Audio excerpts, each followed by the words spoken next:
chapter 22 today. Joshua 22.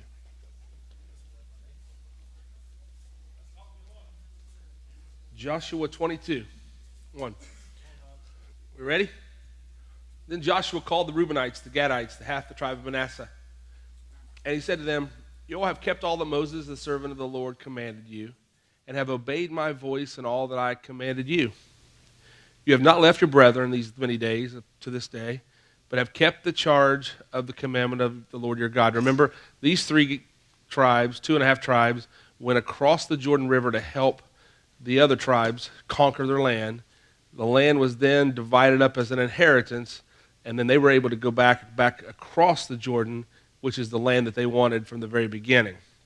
So now Joshua is saying, hey guys, you've done a good job by making this work. Now the Lord your God has given rest to your brethren. In other words, they've got their land, and he has as he's promised them. Now therefore return, go to your tents, into the land of your possession, which Moses, the servant of the Lord, gave you on the other side, the backside, the other side of the Jordan River. But take careful heed to do the commandment and the law which Moses, the servant of the Lord, commanded you. To love the Lord your God, to walk in all his ways, to keep his commandments, to hold fast to him, and to serve him with your whole heart, all of your heart, with all your soul. So Joshua blessed them and sent them away, and they went to their tents. Now, the half of the tribe of Manasseh, Moses had given a possession in Bashan. But the other half of it, Joshua gave a possession among their brethren on this side of the Jordan, westward. And indeed, when Joshua sent them away to the tents, he blessed them. He spake unto them, saying, "Return with much riches to your tents." In other words, they had plenty of stuff, with livestock, silver, gold, bronze, iron, a lot of clothes. Divide the spoil of your enemies with your brethren.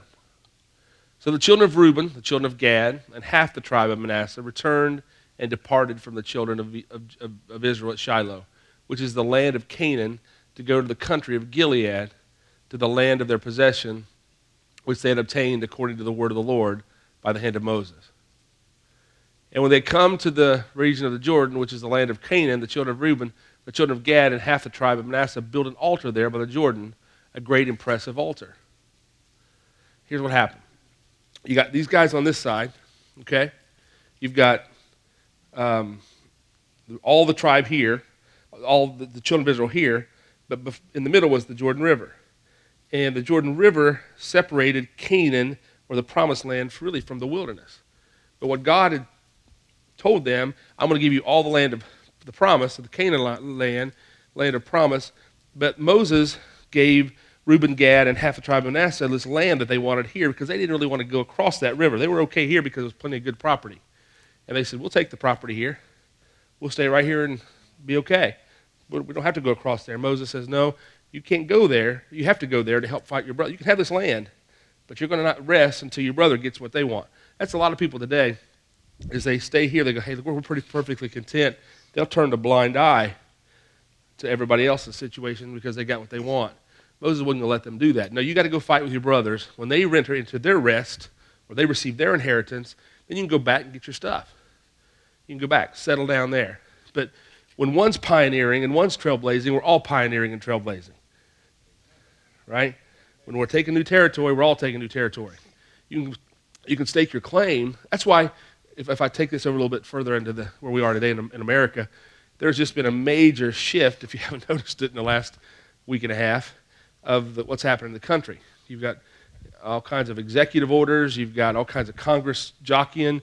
You've got people unsure, people more sure.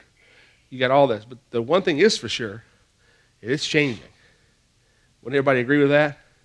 Yeah. It's changing. I mean, it's not going to be the same country as it used to be. So you got a leader and leadership that is in position now that has a clear direction. They may not know every step of the way, but they definitely know which direction they want to go. Okay?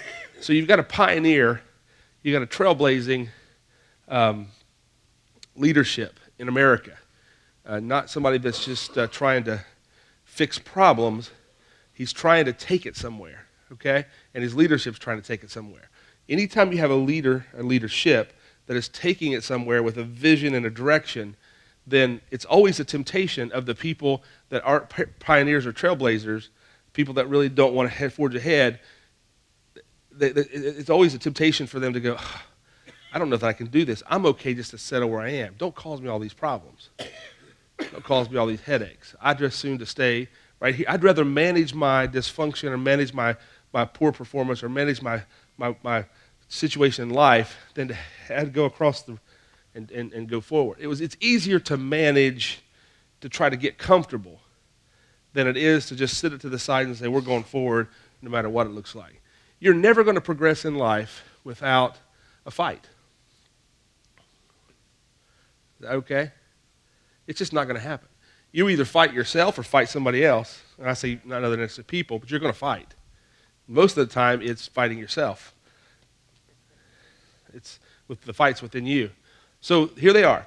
Now that they've crossed the Canaan land, they've crossed the Jordan River, the Jordan separates the land of the 2.5 tribes and the rest of the children of Israel. Now, Joshua says, okay, Moses gave you that land, go ahead and take it. It's okay to go there. So now the children of Israel heard someone say, behold, now these guys are back across this Jordan River in the wilderness area, but it's still land that was given to them by Moses. Behold, the children of Reuben, the children of Gad, and half the tribe of Manasseh, those 2.5 tribes that went back across the Jordan, have built an altar on the frontier of the land of Canaan in the region of the Jordan on the children of Israel's side. What's this? And when the children of Israel heard of it, the whole congregation of the children of Israel gathered together in Shiloh to go war against them. Now that we've crossed over, now we have a Joshua pioneer kind of guy that gets us there. And now we're beginning to settle in and have to live together. Now the fight starts. Okay? The honeymoon's over. The wedding has happened. The honeymoon is over. And now we got to live together. Right? And you're all case. You graduated from the farm, and now you got to go to 4th Street. Right? Yeah. It's a lot easier to farm than it is at 4th Street.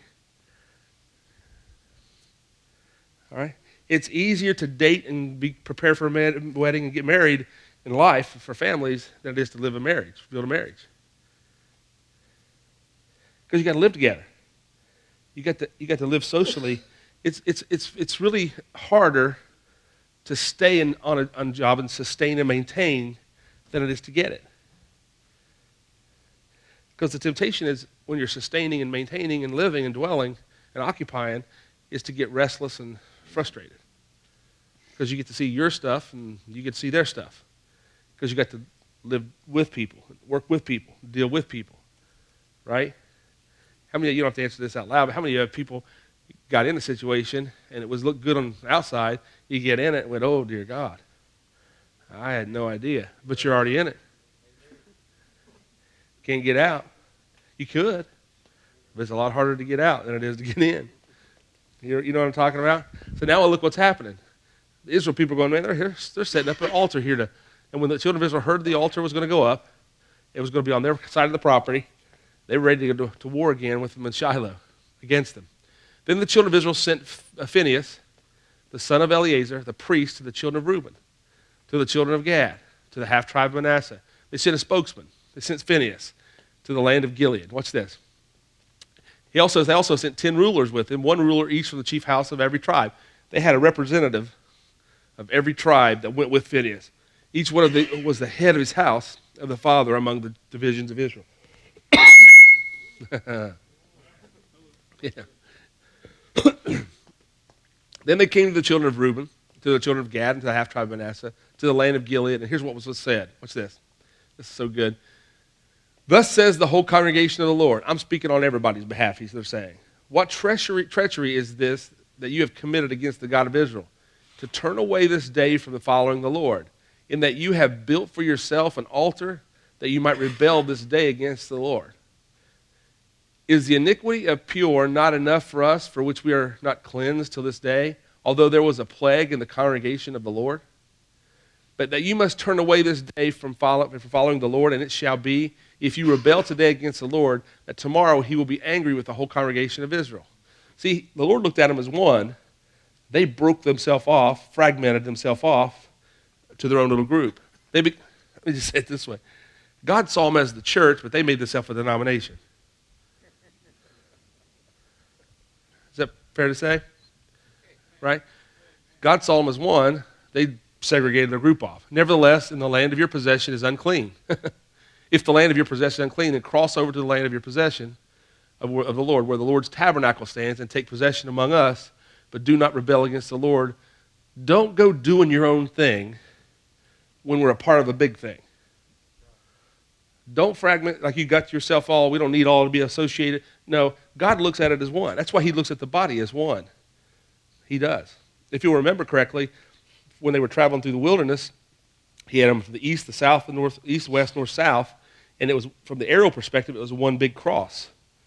And when they moved that way. God saw it together. So now in God's mind, it's incomplete because you got 2.5 tribes doing their own thing. Building yourselves at the altar, did not Achan, the son of Zerah, commit a trespass in the accursed thing, and wrath fell on the congregation, the whole congregation? And that man did not perish alone in his iniquity. Then the children of Reuben, the children of Gad, and the half tribe of Manasseh answered and said to the heads of the division of Israel, here we go. The Lord God of gods, he knows. And let Israel itself know, if it's in rebellion or if in treachery against the Lord, do not save us this day.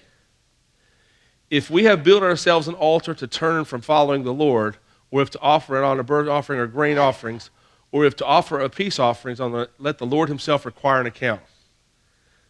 But if in fact we have done it for fear, for a reason, saying, in time to come your descendants may speak to our descendants, saying, what have you to do with God, the Lord your God of Israel? For the Lord has made the Jordan a border between us and you. You children of Israel, or children of Reuben, Gad, and part of the Manasseh, you have no part in the Lord. So your descendants would make our descendants cease fearing the Lord. Therefore we said, let us now prepare to build ourselves an altar, not for burnt offering, nor for sacrifice, but that it may be a witness between you and us, our generation after us, that we may perform the service of the Lord. Before him with our burnt offerings, with our sacrifices, with our peace offerings, that your descendants may not say so to our descendants in time to come, you have no part in the Lord. Therefore we said that it will be, when they say this to us or to our generations to come, in time to come, that we may say, here is the replica of the altar of the Lord with our fathers made, though not for burnt offerings nor for sacrifices, but it is a witness between you and us. Far be it from us that we should rebel against the Lord and turn from the following of the Lord from the Lord this day, to build an altar to burn offerings, for grain offerings or sacrifices, besides the altar of the Lord our God, which is before his tabernacle. Now when Phinehas the priest and the rulers of the congregation, the heads of the division of Israel who were with them, heard the words that the children of Reuben, the children of Gad, and the children of Manasseh spoke, it pleased them. Then Phinehas the son of Eleazar, the priest, said to the children of Reuben, the children of Gad, and the children of Manasseh, this day we perceive that the Lord is among us, because you have not committed this treachery against the Lord. Now you have delivered the children of Israel out of the hand of the Lord. And Phinehas, the son of Eleazar, the priests and rulers, returned from the children of Reuben and the children of Gad, from the land of Gilead to the land of Canaan, to the children of Israel, and brought backward to them. Backward to them. So the thing pleased the children of Israel, and the children of Israel blessed God. They spoke no more of going against them in battle to destroy the land where the children of Reuben again. So here's what happens. The children of Israel are going, who do you think you are creating your own little thing over there? You're going to go do your own thing, separate yourself from us, and now we're going to have a major issue. And the major issue is you're going to turn and cause people to turn away from God because they're going to be separated and segregated away from us. Then once they sent the spies, or not the spies, but the 10 department heads, directors, and the 2 leaders over to Gad, Reuben, and Manasseh, they heard the heart of Reuben, Gad, and Manasseh, and they said, no, you don't understand. This is our place here. The reason we're doing this is it's just a barrier. It's just, this is the line that we've created. We're not turning them against the same Lord, the same God. It's okay for us to do our thing, But we're doing it to the same God. Phineas looks at him and says, whoa, this kind of makes sense a little bit now. I see what you're doing. You're just creating the line of demarcation, if you will, from separating that and this, but it's going to be a healthy thing. I just got to know, Phineas said, and the 10 department heads, that you're worshiping the same Lord, and you're not setting yourself up to be segregated because you're right and we're wrong. That's basically what he's saying. It's okay to separate it out. It's healthy. I hate to use the word like this, but it's healthy for multiplication to occupy a territory. If it was one church physically in the city of Huntington, we would not be able to do what we're doing today. Every church has to have its own, every group, every tribe has to have its own area of influence and call, but it has to go towards the whole. It can't separate itself away from the whole. Right? That's why I particularly think that originally when denominations were set up, I don't think denominations were wrong when they were set up. I feel like they were from the Lord. Then man gets in them, and pride comes in, and when they come in, it begins to think, we're better than that person. Our denomination's better than yours. We're spirit-filled and you're not. Yeah, but we believe in King James only. We have the only one. We don't have music, but you do. We don't believe in that. And you do. So it's not what you don't believe that separates you. If your heart's right, it's what you do believe. Because that's what he said. He goes, you came here thinking it's one thing. I'm telling you, you're misinterpreting what I'm saying. It's not what we don't believe. It's what we do believe. We believe that God's given us this territory, and here's our line. Here's our borders. It allows healthy, safe places for us to function. But we're not against you. We're with you. And we're going to keep the same statutes and laws and everything that God had given us in the wilderness. We're going to keep those too. We're worshiping the same God. How many of you know that the Church of God Indiana and the Church of God of Cleveland, Tennessee are the same Church of God name, but not the same Church of God in belief? Right? But it's the same God. Because both of those in their tenets of faith say, we believe that Jesus Christ is Lord, died on a cross, buried in a grave, and resurrected. And those who call upon the name of the Lord are saved. They believe that. What happens is when the division starts is when we start drilling down, and you're different than me, and somebody has a better way than the other people. Right? If we'll stop at Jesus Christ as Lord, that's what they stopped as God. He said, well, God gave us this property through Moses. We were together. But they were concerned that generations down the road, they would forget how it happened. And Reuben, Gad, and Manasseh are saying, no, man, that's our whole goal, is so that generations will know how it happened. Right? If you went back and looked at church history and realized how kind of it got off, it all started in a healthy way. But generations passed, which causes it unhealthy, because people don't pass down the heart and the why. They just pass down the how. We do it because of this. But their forefathers know how they did it. The person that initiated that. So the heart of the change or the transformation has to be transferred into the people. Okay? Give you an example. Somebody starts a business, or somebody starts a ministry, or somebody has kids, family, and 2 or 3 generations down the road, the heart of what started it, the pioneering heart that started it, gets lost in the next 2 or 3 generations. That's why second-generation businesses are very hard to succeed. They're hard to succeed because the same pioneer that started it and the same work ethic that started it, the next generation usually gets it handed to them. If not handed to them, it sure don't come as hard as it did for the person that started it. Same way with churches. Things that usually have a tendency to get handed to you without blood, sweat, and tears, you lose the appreciation for. Does that make sense? Okay, let's keep going. Verse 35, I think, or maybe the next chapter. Now it came to pass, a long time after the Lord had given rest to Israel from all their enemies round about, that Joshua was old, advanced in age. And Joshua called for all Israel, for their elders, their heads, their judges, and all their officers, and said to them, I'm old and advanced in age. You have all seen all that the Lord your God has done to all these nations because of you. For the Lord your God, he who has fought for you.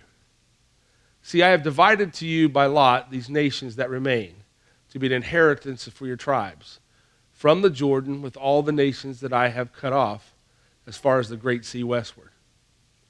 And the Lord your God will expel them from before you and drive them out of your sight, so you shall possess their land as the Lord your God promised you.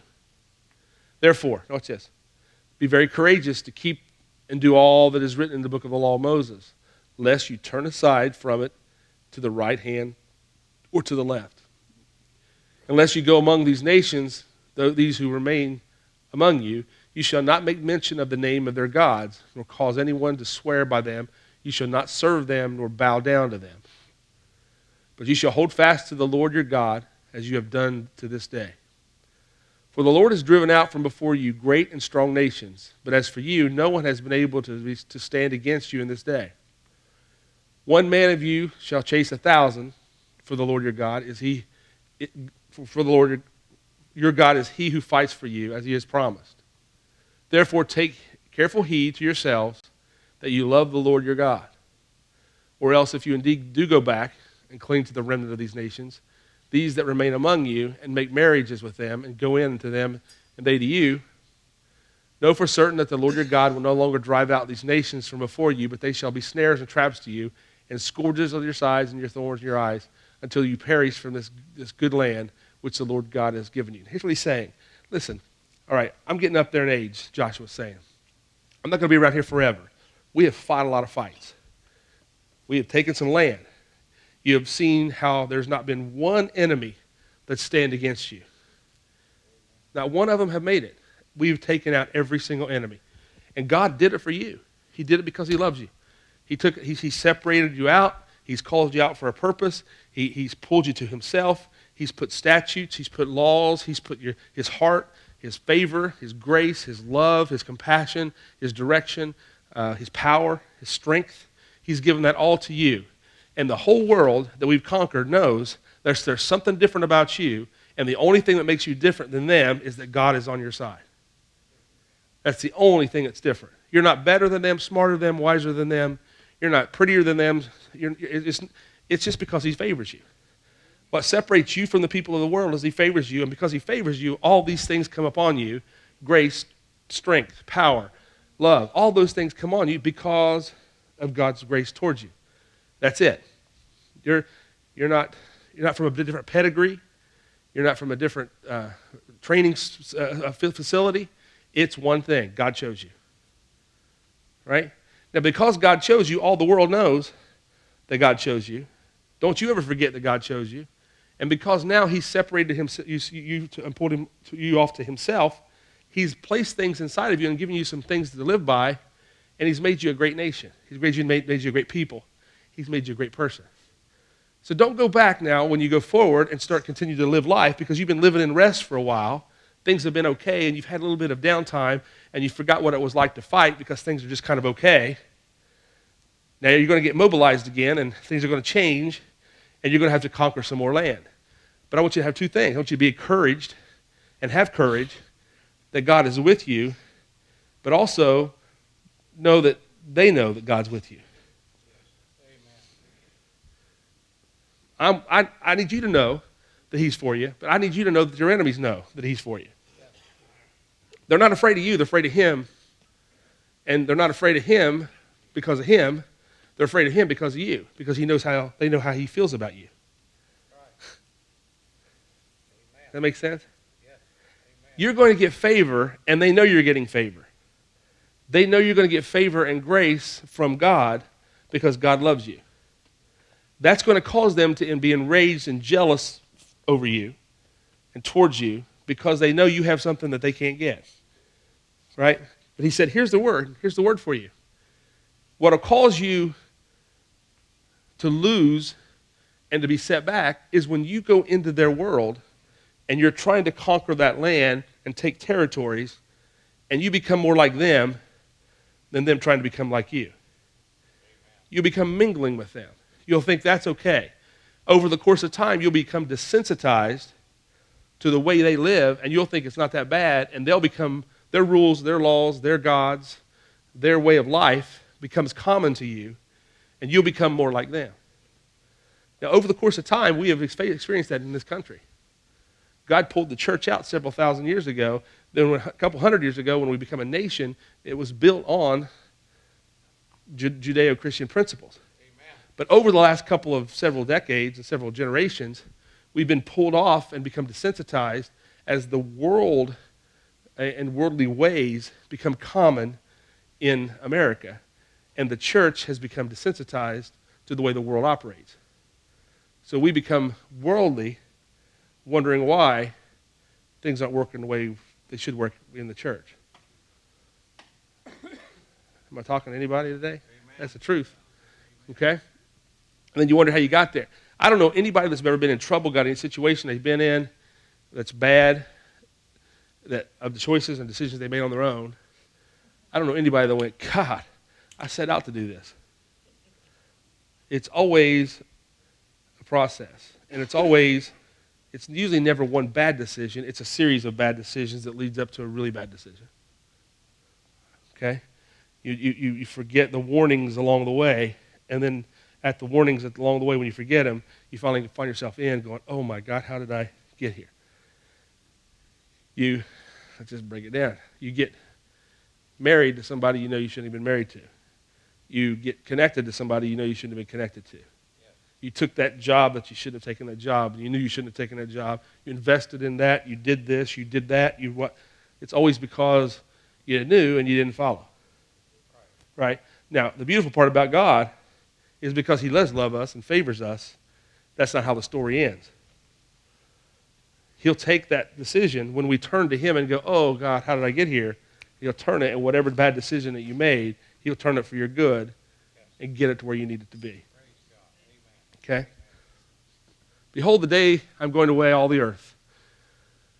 Behold, this day I am going, I'm going the way of all the earth, and you know in all your hearts and all your souls that not one thing has failed of all the good things which the Lord your God spoke concerning you. All have come to pass for you. Listen to this. Not one word of them has failed. Therefore it shall come to pass that as all the good things have come upon you which the Lord your God promised you, so the Lord will bring upon you all the harmful things until he has destroyed you from this good land which the Lord your God has given you. When you have transgressed the covenant of the Lord your God, which he commanded you, and have gone and served other gods, let me tell you what that served other gods means. In that day, it would have been making an altar to Baal. It would have been building a shrine or an image, of a real image. Like in India, I was riding in a taxi one time, and there was like a necklace dangling from a rearview mirror, and there was a big elephant at the end of the rearview mirror, or bottom of the necklace. I said, hey, what's that? And they said, it's so-and-so. I said, oh, is that like a type of animal here? No, it's a god. I went, a god? Yeah, it's a god. They got thousands and thousands and thousands of gods in India, Hindu. Everything's a god in Hindu, okay? So I kind of chuckled at that and said, God, and I even said, God, everything's a god here. Everything's a god here. And they go, well, we have lots of gods. We have lots of gods. And then the guy looked at me and says, you have lots of gods in America? And I said, no, it's Jesus Christ is the God in America, and we're a Christian nation. And as soon as I said that, the Lord quickened me and said, drugs, money, alcohol, women, success, power. Our gods don't have images, they have imaginations. Right? You don't build it and bow down. You build it in your head and you bow down. Right? That's images. We build them in our mind, and some do it in sports. Some do it it's anything that has a precedent over him. Anything that will cause you to buckle at your knees, and it has more power than you, you're worshiping and serving it. I don't care whether you sing a song to it or not. I don't care whether you know the lyrics of one of the songs. You'll buckle. If you buckle, it's God. Make sense? And one of the biggest gods we face here is not just pride, and it's fear. Fear is a major force here. That's why Joshua would say, be of good courage. And God even said to Joshua in the first chapter of Joshua, I think several times, I'm not sure how many, several. Be not afraid, be of good cheer, be encouraged, have courage, don't be afraid. Why? Because fear will cause you to bow down. So when you've transgressed, then the anger of the Lord will be against you. Verse 27. Or verse 17. There we go. Then Joshua gathered all the tribes of Israel to Shechem and called for the elders of the department heads, for their judges, of their officers. He called all the leadership together and presented themselves before God. Joshua said to all the people, thus say the Lord God of Israel, your fathers, including Terah, the father of Abraham, and the father of Nahor, that dwelt on the other side of this river in old times, they served other gods. Then he took your father Abraham. Abraham was the first. Abraham's dad was worshiping other gods. Abraham was pulled out. God pulled him to himself from the other side of the river, led him throughout the land of Canaan, and multiplied his descendants and gave him Isaac. To Isaac he gave Jacob and Esau. To Esau I gave the mountains of Seir to possess, but Jacob and the children of Israel went down to Egypt. And I also sent Moses and Aaron, and I plagued Egypt, according to what I did among them. Afterward I brought you out. Then I brought your fathers out of Egypt, and you came to the sea, and the Egyptians pursued your fathers with the chariots and horsemen to the Red Sea. So they cried out to the Lord, and he put darkness between you and the Egyptians, brought the sea upon them and covered them, and your eyes saw what I did in Egypt. Then you dwelt in the wilderness for a long time. And I brought you into the land of the Amorites and dwelt on the other side of the Jordan. And they fought with you, but I gave them into your hand, and that you might possess their land. And I destroyed them from before you.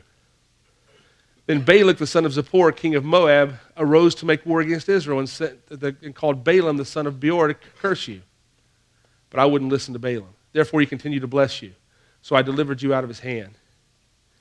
Then you went over to the Jordan and came to Jericho, and the men of Jericho fought against you. Also the Amorites, the Perizzites, the Canaanites, the Hittites, the Girgashites, Hivites, and the Jebusites, but I delivered them all into your hand. I sent the hornet before you, which drove them out from before you. Also the two kings of the Amorites, but not with your sword or with your bow.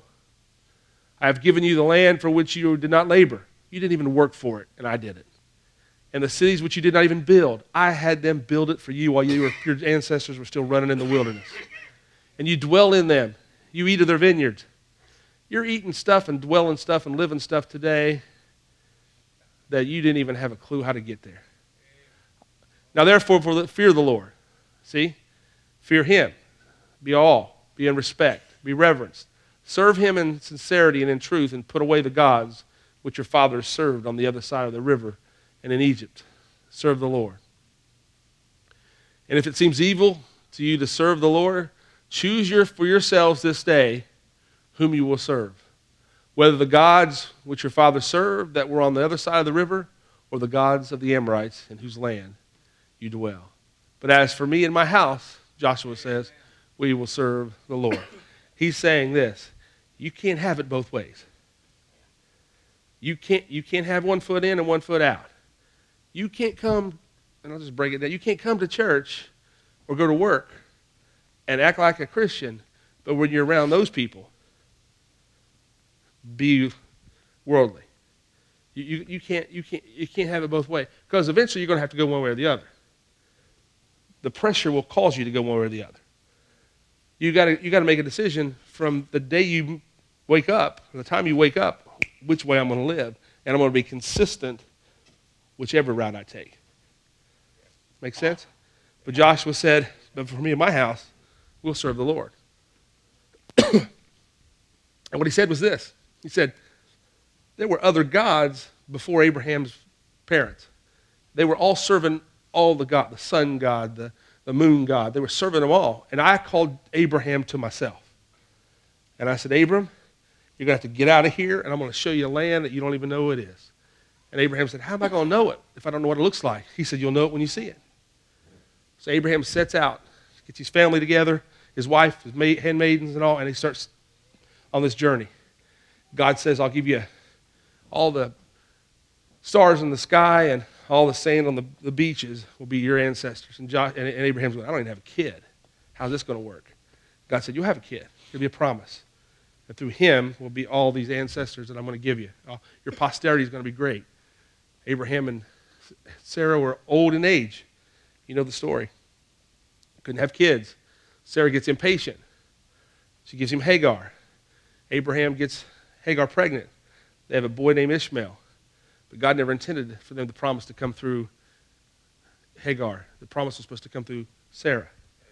So Sarah comes back in and says, gosh, I got a problem. She created something for herself by forcing something instead of waiting on the Lord to bring it to pass. Abraham and Sarah finally have a baby named Isaac, and Isaac brings in Jacob. Jacob has 12 sons. That's who we're talking about today, the 12 tribes of Israel, 12 tribes of Jacob, where they're all fighting for land and fighting against the Amorites and the Hivites and the Jebusites and the Hittites and all the other sites and ites over there. So now we have this situation going on where God is reminding, Joshua is reminding the guys, all the leaders, look, here's the deal. This happened way before you. This is a plan that predates you. This is a plan that postdates you. You are in a position of time, and your job in this position of time is to keep the momentum going forward so when you hand off the time to the next generation or the people behind you, they don't have to restart what you've already had. The worst thing in the world to happen is to restart a vision because the vision can't be passed on. You got a new president, a new CEO, you got a new principal, a new Board of Education chairman, or you got a superintendent, you got a new boss, and you got to keep starting it over because the last one didn't do what they should have done, right? Somebody's got to think beyond their 10 or 15 or 20 years, or 30 years, or even 40 years. Somebody needs, you know the gay agenda? Back in the 70s and 60s, a handful of gay men sit in a room and try to determine how we're going to infiltrate culture. So over the next 2 decades, or two generations, the gay agenda would infiltrate the culture. So they had a 40 and an 80-year plan and prepared to take it slow. Do you know ISIS and Al-Qaeda and all of those, they have a long-term plan. Americans have an hour plan. We're just like, woo, we're impulse. That's why there's more convenience stores here than anywhere in the world. And everybody fights to put their product at the counter. The only thing that's not the counter is the alcohol. It's in the back. Because people will go in for alcohol and go in the back. But every impulse item is stuck at the counter. Why? Because Americans are impulse people. All right? We've got to go from impulse to planning and preparing for well beyond generations.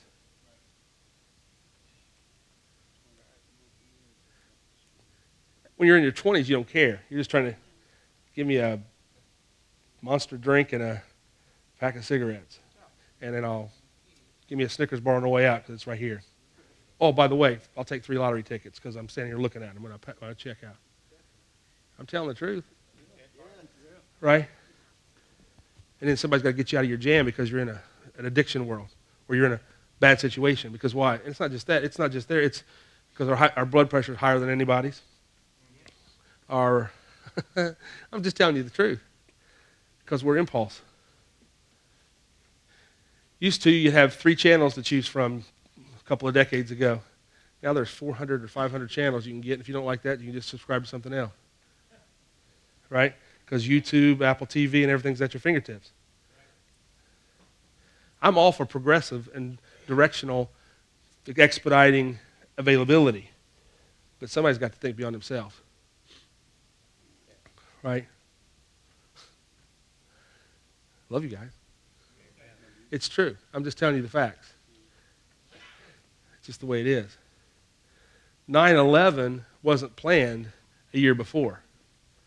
9/11 was planned a decade before.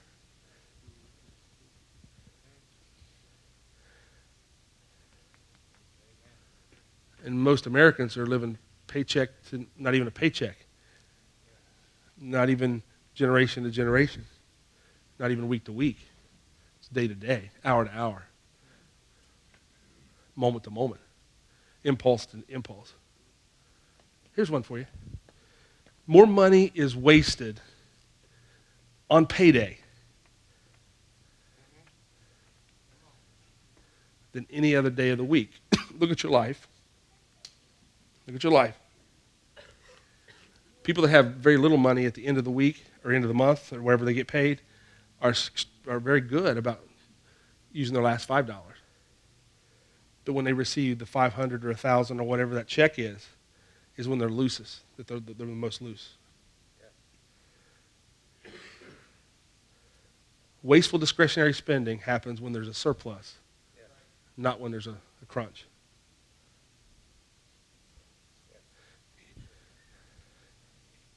And I'll tell you how I know that to be true. Look at the first, second, and third of the month in lots of areas.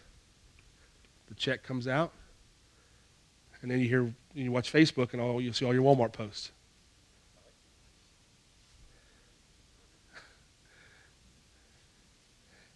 Am I okay? I'm just telling you the truth. So every business, every politician, every government, every school system, every entity and organization gears and markets for the weakness of the consumer. You discipline the consumer, you have longevity in your economy and your culture.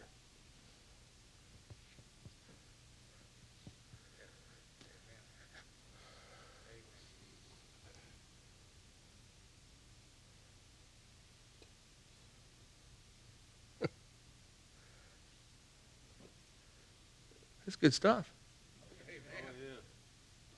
You're not going to find this in the Bible bookstore. Right? Because we got to be relevant to people's lives. And we're the ones that are really supposed to be changing the direction of culture.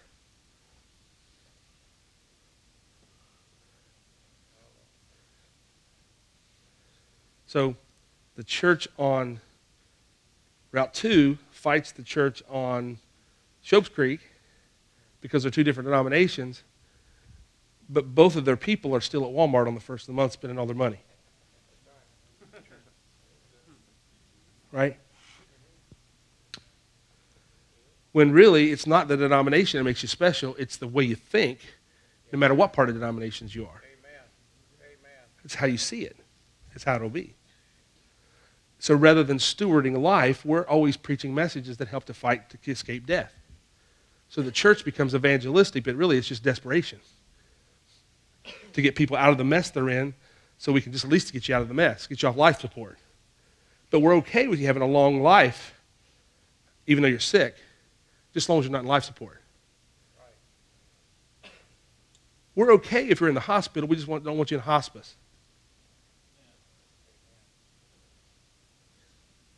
And that can't be our goal.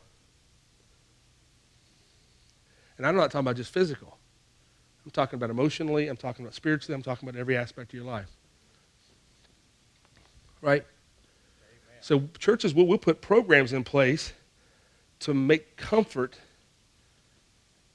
a ministry in our areas of dysfunction and sickness.